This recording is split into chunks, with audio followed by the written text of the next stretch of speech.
Hey guys, Footy Manager TV here, and this is episode number 2 of Aston Villa. You know, I've had to start this new one because AC Milan, who actually won against in a friendly, the board fired me. So, really, what can I say to that? I'm at a new team. Obviously, it's a new save now, but I went back to, well, not back to Milan. They came to us. And yeah, that's what you get for firing me, pretty much. You get a 2-0 loss right there. And it was televised as well. You can't get better than that. And you've seen that match right there. We had Vyman and Kieran Clark scoring. Just all the matches we won. Some easier teams, but definitely backed it up against Milan. Yeah, obviously, I was happy with the results before the Milan match, but you're not sure about your tactic before you start until you play a really good team, and it showed against Milan. Obviously, a good team. That's why I picked them, obviously, but it didn't work out good. And I don't know, I've always just liked playing in the Premier League, and it just suits me really and how I play. I'll show you just a couple transfers before we get into the first match against Stoke at home.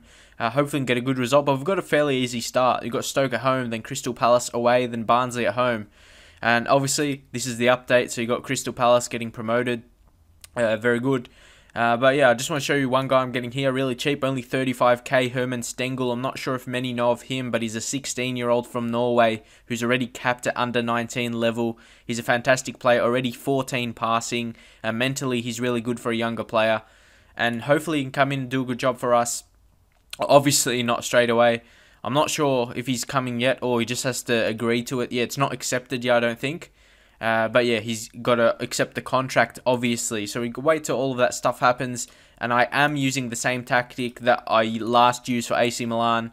And it worked well late. We got some good wins, but of course it was too late because of our bad start to the season with my tactics I experimented with. I thought they would have given me more time, but that's why I decided to go Aston Villa. If you've seen the first episode, I really emphasize that they don't have too high expectations. I reckon we can really do really well, especially in the update, because Benteke got a very good update. And yeah, I think we can just get to those expectations because of his update. I suppose people will say it will be harder to do if you did it on the original, but yeah, I want to do with the players they're going to have upcoming into the next season. You got Antonio Luna as well as a wing back, and yeah, some other players that they signed as well. I'm just trying to see. Yeah, Nicholas Helenius, he's a very good player in the game, good potential. He grows very well. So I suppose you could say it's easier with the update by LFC Marshall, but it seems more realistic for me. And other players got updates to a more realistic standard, like Silla as well. And I'll just show you the minimal transfers that I've made. If I go to history right here, we signed Kyriakos on a free transfer, and one reason, or actually two reasons I signed him, and his experience in general, but also secondly, his experience in the Premier League with Liverpool, definitely a top team there, and also with Sunderland. So he's been in the Premier League before, so he knows how the Premier League works, and that's what I wanted to do. Like I sort of said before, like with Aston Villa, I want to focus on building young players, but also I want to bring in experienced players that can make a difference. I want to try and really showcase that, like I mentioned in the first episode, how I went with my Birmingham City in FM 2008. It was very fun because I signed players I wouldn't normally, because I couldn't sign players that want to come to top 4 teams. I have to sign players that want to come to mid-table teams. So yeah, and that's the goal of Aston Villa. I think it's a reasonable time because FIFA 14, you know, it's out. Well, at least the demo is out in a month, and then obviously the other ones, the official release is a couple of weeks later. Well, obviously I'll be playing the early release, so I'll be playing this until then. Leave in your comments how you want it to be. If you want me to play through a couple months, then I'll do an update, or yeah, just leave in your comments how you want it. Obviously, I'm probably not going to play every single match like how I started my AC Milan one. I probably want to get through it a bit, but yeah, leave in your comments how you would prefer, and leave in your comments what you want to see, like with transfers and all of that kind of thing. Because I do want to show you a lot of stuff, so you know how it's happening, and I've talked about it before, so I don't really. And also, one big reason, another reason why I wanted to use the update, Jaws of Call, I signed him in my new Arsenal FIFA 13 career mode. He's very good, and he was originally at this team. I actually started this before I started the Arsenal one, and then I just had to check him out on FIFA, and he was a beast. Equally as good, pretty much got good pace and good strength for a centre-back, and obviously more so the potential, but he's 20, so that's a good age. 20 is a good age. It's like when you have to start coming in. You're not really a young player anymore. You're still young, but yeah, you're expecting to come in and do a job right now, but he starts at the bench because I really want to get that experienced centre-back partnership with Kyriakos and Ron Vlaar. He's definitely got that experience as well. So 2 experienced centre-backs. Hopefully that will help us not concede so many goals. And yeah, obviously it's on overload, but it's a balanced overload within the tactics. I might show you another time, but I really just want to focus on the match because I'm sure you just want to see the results. And that's the thing, at least what I've noticed from the comments, people don't really care about so much of watching the match. I'm not sure exactly why. People want to see more so your improvement with the team, and they just want to see the results. They probably don't care as much for live matches. So I think this is a team. We've got Lowton as well, heaps of young prospects. I'll show you through the years and stuff, or every a couple updates in a year, because I don't know, because there's heaps of things to show you in Football Manager. It's very in depth. But leave your comments what you're seeing the most. But again, this is another prospect. We've got heaps of young prospects. Gary Gardner, and his information is dubbed the new Glenn Hoddle. So he's got that potential to grow into a very good player. He could be an English international in the future. Very good height. That's why he'll suit in the box-to-box midfielder very good. He can be decent defensively because of his height. He's got that 12 marking. Hopefully can improve the tackling as well. He could be a decent player. I like those centre mids that are very tall. Over 180 centimeters, or even more so, over 185 centimeters. He does very well. He's a very good prospect, but I won't rush him in. I'll just start with Stephen Ireland and Westwood. They're solid players, got solid reports. But ideally, I would like Gary Gardner to come in for Ireland, and Westwood, he's still a fairly young player, being 22. So yeah, just did a quick overview of my team before it starts. And obviously, the experienced players like Benteke, or more so Nzogbia and Agbonlahor are the experienced players. So you know about them. I don't really need to show you them. And yeah, that's pretty much it. And that's one thing I didn't start, a reason why. I would have started with Aston Villa, but they were missing some key players like Luna at left back. I'm not sure who they had before at left back. But yeah, they didn't have the signings required. And yeah, I like those. Luna, I'll just show you them quick, because the first match, or the first episode match, if that makes sense, or the first episode where I show a match, I thought I should do an overview of my team and that. Aluna, of course, Spanish left backs, or just Spanish fullbacks in general, they're very attacking. And then you got Lowton as well, another signing. Obviously, they made him signing last season from Sheffield United, but he's making the step up from League One to the Premier League. So I'm not sure how he's gonna perform, but he's a very good goal scorer actually for a left back. But I suppose he's previously played as a winger as well, whether it be right back or winger. So he's got some good mental attributes. But he's 23, so we're gonna make some. He's gonna really show if he can be a top player at Premier League level or not, because he's not going to improve too much more. So we've got to see. But he's got balanced attributes for attacking fullbacks, so that's what I like to see. And now I'll go into the match. And yeah, I will try and make it like my AC Milan one, because people like to see that. And playing against Stoke, they're always like a bad team to play against. Well, not a bad team to play against, it's just really tough to play against. I just want to show, I showed you my transfers, how I got Kyriakos in, but I think I should show, I think this is very important as well, some young prospects out on loan. You got Nathan D'Alfonso. Obviously, he's a bit older now. I don't think he's going to be, he doesn't have the mental attributes to be like a really quality player at the high level in the Premier League, of course. And yeah, I really noticed Premier League is it's a hard league. And because, the relegation teams, sometimes they cause you trouble and it's hard to win. So, mental attributes are really important. And D'Alfonso, if he doesn't get that experience out on loan at Celtic, if the mental attributes don't increase, I don't see a part of him in the future. And you see that in the last 2 seasons, or that's actually the last season because he went out on loan to Leicester. But yeah, he still hasn't played enough football in his career to be. He hasn't got that experience yet, and maybe he just needs that one breakout season. Who knows? And also Ender Stevens, who they did actually sign the previous year as well, from Shamrock Rovers. Again, really, he's not coming from a really experienced league, not a really high quality league, and coming to the Premier League. Yeah, he definitely needs another season out on loan. Again, technically with crossing and dribbling where we need. I don't see him being good enough personally because he's 22. I don't see him. And yeah, Aston Villa, they made some of those signings like players that weren't proven, like they haven't proved their stuff at a high level yet, which I think that's okay, but I don't know. You just got to give them a chance sometimes. And that's what I said before. Mid-table teams have to make their chance. Signing young players for the future, that's what they really did. And also Daniel Johnson going on loan to Notts Coast. Still, I don't think he'll have the required potential, but he seems to have good attributes, but his coach report isn't good. So, for a 19-year-old, I think he looks decent, but his coach report isn't good. Maybe they know more than me, I'm not sure.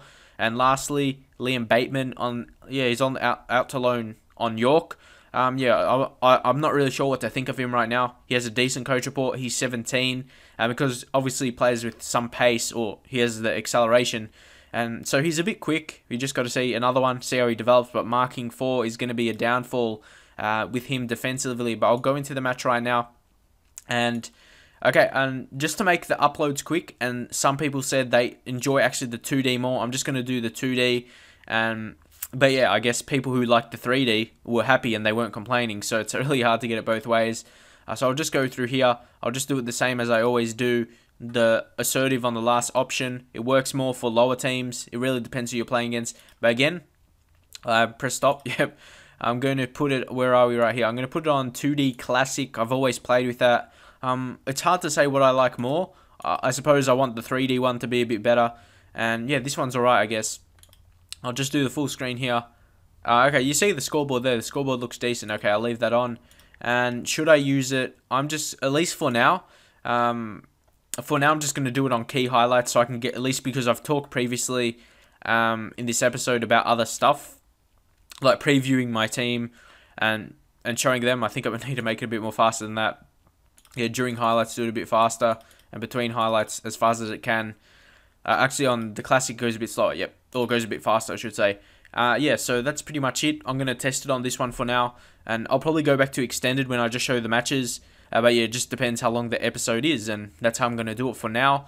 So leave your comments. What is realistic this season for me to finish? Honestly, for me, mid-table is just what I'm going to go for. I believe we have the team. We've got some experienced players to do that. Signing to, well, obviously we signed Kyriakos, but we had Vla already. He nearly got in there, Kyriakos. But yeah, that makes me have a really experienced partnership in defense, and I think they can do well. And hopefully we shouldn't concede like too many. But ideally, you got to be realistic. We shouldn't be relying on results against like top 4 teams. We've got to go out and get the wins in the matches which are realistic for us. Again, like right here, teams like Stoke, we've got to get wins. And Zogbia, he's got that tricky dribbling and the pace. And Agbong Lahore, this guy's going to be an Aston Villa star. Or at least like a legend at the club, really. At least that's what I want to build him to, because he's been at Aston Villa for a really long time, and I want to really lead him. I'm not sure who's the leading goal scorer of all time for him and the appearance. I think he is. I'm not really sure. But he's still, for me, Agbonglahor is really young. I really want to make him to at least a club legend for Aston Villa. Just want to keep him for the duration. And yeah, as I said, with FIFA 14, I'm going to be playing that. I'm going to solely be focusing on that I was thinking they were going to score. Yeah, for when that comes out, I'm going to be focusing on that a lot. So I will stop Football Manager when that is out, unless I'm getting heaps of feedback on this. Because yeah, that's what at least my channel. A lot of my subscribers want the FIFA, so that's why I'm going to be focusing on it when it's out. So yeah, to get through this season quickly, leave in your comments how do you want it to go, and how much episodes per season should I play every 2 months, then do an update every 3 months? Just leave in your comments what you want. And then that's the thing, in terms of making daily videos. If I was going to make daily videos for Football Manager, I'll just do this team talk right now. Again, the bottom option with assertive works wonders. But yeah, as I said, if you want daily videos, it's really hard to play through a couple months. So it's hard. Because I have to find time to actually play it, then I have to find the time to make the commentary like I am right now. So you can't have it really both ways. But leave in your comments, would you want daily videos, or would you maybe every couple days, every 2 days maybe, where I'll make an update of every 2 months played or every 3 months played? Because I do want to, because really right now, because I have my Arsenal one with FIFA, but I'm not really enjoying it so much, but I think we have to pause it here somehow. I'm not sure where the pause button is, so maybe we have to go back to this mode right here. I'll just see what happens right here, then I'll make a sub. Maybe I'll just leave it in this one for now. Leave in your comments, what do you prefer, the full screen or that? Because I can't pause it without that. I have to click to go back. As Crouch looks like, oh, what a stop. Who's that? Kyriakos. That's exactly. He had the experience. He had the mental attributes there to know where Crouch just had the experience. He would have been, no doubt, he would have been in those situations previously in his career, Kyriakos. And he just had he had the mental attributes to save that. And that could have been the difference maker. If I played a core instead, he might not have got that. So bring Agbonglahor, Andy Vyman, who actually in the update is a wonder kid. So he's got that high potential, and he's actually one of my favourite players. So I really like the guy who gave him a good update and made him a wonder kid in the game, and very good attributes for a younger type. again, he's only 21, so he's not too young. That's what I'm basically trying to say. And he's got natural positions as a striker and both wings, so that's going to be perfect. But yeah, I really like him as a player in real life. He's probably one of my favourite players in the Premier League. I don't know, I just really enjoy watching him. He seems very good going forward, like in the attacking third, whether it be like dribbling, scoring goals, and yeah, all that kind of thing. Benteke coming off now. And yeah, we really need some more attacking players out wide, because we don't really... I think I'll have to leave Benteke on. We've got mostly players in midfield. Anyone good? I'll bring on... Yeah, I'll put Maddie on for Silla, because yeah, we don't really have amazing centre or defensive mid right now. That's something I'll be looking to get, but we do have those young players, so no doubt someone will come in. Yeah, I'm just thinking who to make the sub. You got a core. Oh yeah, of course, Bent. I didn't see Bent right there, but yeah, Darren Bent is coming on. Can't forget about him. Again, experienced player, and let's see if we can... Ideally, I just want to hold on to the lead, and you would think I probably should change the strategy from overload, and I'll just see what happens. Where can we change it here? Okay, I think I have to play. Yeah, I have to play, and then I'll do it. But yeah, it's a decent start to the Premier League. We had very, very good form in the friendlies, so hopefully that shows. And yeah, I'll go from overload into control. We've got the... Well, we don't have amazing passes, but I'll just do on control anyway, because don't forget, it's a home match. Scoring goals is what your fans want, but you got to be responsible as well. But it will be fantastic to pick up a win and as many goals as we can as well, so we can get an early position with the good goal difference. But yeah, after the first match is not that important. We've got to focus on defending first. Lowton, very good. Yeah, I'm still in two minds about my players, because they are young and we don't have too many experience. That's a very big reason I wanted to sign Kyriakos as a free transfer as well. And Zogbia, he could have finished that, but just pick up the corner. Waste the extra seconds there, even though there's still 10 minutes left. Westwood with the corner. Again, Wyman was there around there, but he didn't really... yeah, he's still a small player. You don't really expect him to win a header. And again, they dominated possession. Stokes actually had 3 clear-cut chances, so that's something we have to work on in defence. But don't forget, your tactic, it takes time to get, yeah, really 100% fluid, like I've always talked about with my AC Milan one. And Zogbia puts one in. Can we score here, or is it just going to be the pointless highlight at the end? But I want to see my team hold on to the result and defend it well. Luna, what is he going to do here? Hopefully he doesn't give it away. He's actually doing pretty well here to keep it off. And then he just played it. That was actually decent time wasting by him there. And that should really make the game over unless Crouch can create something here. They got McCarthy, obviously signed from Wigan. Let's see what Luna can do there. Great defending by him. It's seeming a good signing. And it's all over. Lucky there. They could have scored right at the end. But yeah, like it said in the commentary at the bottom, it said it was a poor match. Sometimes you get that, but it was a good win. And we've got some superb morale. Very good for Kyriakos and Agbonlahor, obviously scoring. We'll check out Agbonlahor soon to see his stats for Aston Villa. But yeah, it was an amazing match. Probably it deserved to be a draw, really, in all honesty. But let's see where we are after that. We're 4th right now. And of course, we went down because we started at the top, being Aston Villa. We'll just go past that. I'm not sure what happens. But yeah, it's very good to continue our winning run. So far, we've won every single match we've played, including the friendly. So that's very good. I've got to be happy with that. And who knows, I have a good feeling about Aston Villa. I like a lot of their players, at least the same amount I did for AC Milan, so it should be at least the same amount enjoyable for me, and hopefully for the people that watch it as well. And yeah, as I said, I'm still, like, with Arsenal, the FIFA 13 career, I made it, I still enjoy Football Manager more, but once FIFA 14 comes around, I'm probably going to enjoy that more. So Chelsea, we pick up the points. Of course, when you start a season, you want to think you can try and win the title, but you got to be realistic. Aston Villa are probably not going to win the title, but who knows? If you forget about all the top teams and we get wins against basically everyone else, I think we can. I think we have good players to score goals and experienced players to defend. Who knows what can happen in this season? So you go Premier League right here. We're sitting in the top 4 right now, so that's very good. And with Chelsea, definitely one of those teams. They start behind the 8 ball, so it was good for us. Again, under 18s picking up a win. That just shows this tactic is good. I got them playing with the same tactic, and yeah, he was very good. Shawcross, he was when I had a little bit of play with Stoke. I had a game with them, and yeah, I didn't play too much in it, but Shawcross, he was definitely one of the key players in the team. So I'll go back to Aston Villa here and check out Agbonlahor. And let's see how much games he's played for Aston Villa. You take out Watford. Yeah, he's played heaps of games. Okay, you take 10 matches off that. So he's played 216 matches, 216 league matches for Aston Villa. So that's a very high amount. And he used to be a decent striker, but last couple seasons, real life, hasn't done too much. But yeah, if I can get him into that form like a couple years ago, who knows? Maybe that lift them back into like a top 8 position in Europa League chances as well. So that will be very interesting if we can do that with them. Obviously, some easy matches coming up. And yeah, I'll probably do this. Yeah, I'll do this all the time. Well, not all the time. Just, I guess, however the video goes, I guess. I'll show you the fixtures after I obviously get the result. And then maybe leave in your comments, what is the next game you want? Should I do live? And where should I play through to? Like, I don't know, like Manchester United or whatever, then up to Man City. Do you want to see those big matches? Or a match where we stand a chance of winning, but still a good match? Like maybe like Everton and, I don't know, West Ham or someone, I'm not really sure, like an even match, and like mid-table teams, that's what I mean, like maybe Stoke again, or Liverpool, or Newcastle, or the Tottenham again. Yeah, just leave in your comments how you want it to go. And yeah, I'll see you guys next time, and don't forget, please leave your comments how you want this series to go. And yeah, I'll see you guys next time with the next episodes of this Aston Villa series.